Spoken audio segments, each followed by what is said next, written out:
അമർ അക്ബർ അന്തോണി എന്ന super hit ചിത്രത്തിന് ശേഷം നാദിർഷ സംവിധാനം ചെയ്ത ബ്ലോക്ക് ബസ്റ്റർ മൂവിയാണ് കട്ടപ്പനയിലെ ഋത്തിക് റോഷൻ.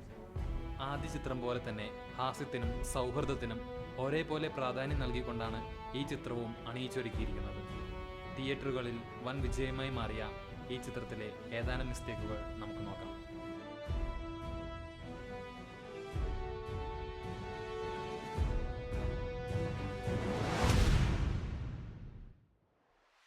ചിത്രത്തിലെ ആദ്യ ഗാനത്തിൻ്റെ ആഘോഷവേളയിൽ തന്നെ ഈ വ്യക്തിയുടെ ചെവിയിൽ കുണുക്ക് നമുക്ക് കാണാൻ സാധിക്കും. എന്നാൽ അതിനടുത്ത ഷോട്ടിൽ തന്നെ ആ കുണുക്ക് ഇല്ലാതിരിക്കുന്നത് ശ്രദ്ധിക്കുക. അതുപോലെ തന്നെ സലിംകുമാറിൻ്റെ ഇൻട്രോ സീനിൽ ജയിലിൻ്റെ അഴികളിലൂടെ പുറത്തു വരാൻ സാധിക്കാത്ത തരത്തിലുള്ള വലിയ കപ്പാണ് കാണിച്ചിരിക്കുന്നത്.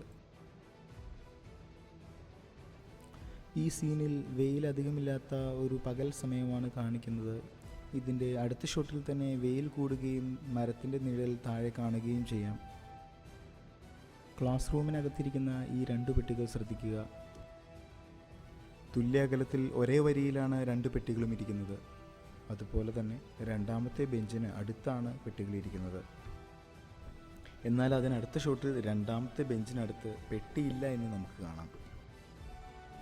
അതിനുശേഷം വരുന്ന ഷോട്ടിൽ പിന്നെയും രണ്ട് പെട്ടികൾ അതേ ലൈനിൽ ഇരുവശത്തായി ഇരിക്കുന്നതും നമുക്ക് കാണാം. ക്ലാസ് മുറിയിലെ തന്നെ മറ്റൊരു മിസ്റ്റേക്കാണ് അടുത്തത്. ക്ലാസ് മുറിയിലെ ഫസ്റ്റ് റോയിലെ ഡെസ്കും ടേബിളും തമ്മിലുള്ള ദൂരം വളരെ കുറവാണെന്നും അവ അടുത്താണ് ഇരിക്കുന്നതെന്നും നമുക്ക് ഈ ഷോട്ടിൽ കാണാം. എന്നാൽ അതിൻ്റെ അടുത്ത ഷോട്ടിൽ തന്നെ അവ തമ്മിലുള്ള ദൂരം വലുതായിരിക്കുന്നതും നമുക്ക് കാണാം.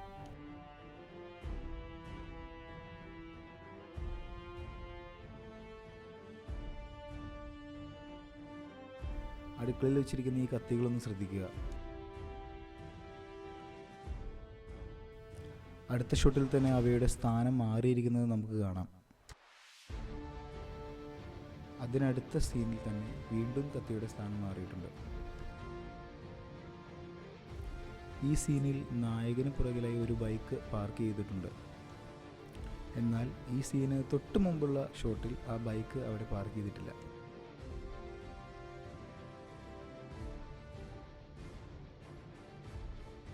ബുക്കിനോടൊപ്പം ഒരു പേനയും ബെഡിലേക്ക് ഇടുന്നതായി നമുക്ക് കാണാം. തലയിണയുടെ അടുത്തായി ആ പേനയുടെ പൊസിഷൻ ശ്രദ്ധിക്കുക.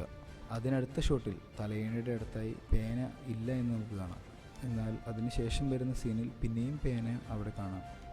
ഈ സീനിൽ ഫോണിൻ്റെ പുറകിലായി ക്യാമറ നമുക്ക് കാണാൻ സാധിക്കും. എന്നാൽ അതിനടുത്ത ഷോട്ടിൽ തന്നെ ഈ ക്യാമറ നമുക്ക് കാണാൻ സാധിക്കില്ല. എന്നാൽ അതിനടുത്ത ഷോട്ടിൽ തന്നെ വീണ്ടും ഫോൺ പഴയ പോലെ തന്നെ നേരെ പിടിച്ചിരിക്കുന്നതായി നമുക്ക് കാണാം. ഈ വീഡിയോ നിങ്ങൾക്ക് ഇഷ്ടമായെങ്കിൽ ലൈക്ക് ചെയ്യുക. ചലച്ചിത്ര സംബന്ധമായ മറ്റനേകം വീഡിയോകൾക്കായി മീഡിയ ഡ്രോപ്സ് എന്ന ഈ ചാനൽ സബ്സ്ക്രൈബ് ചെയ്യുക. നന്ദി.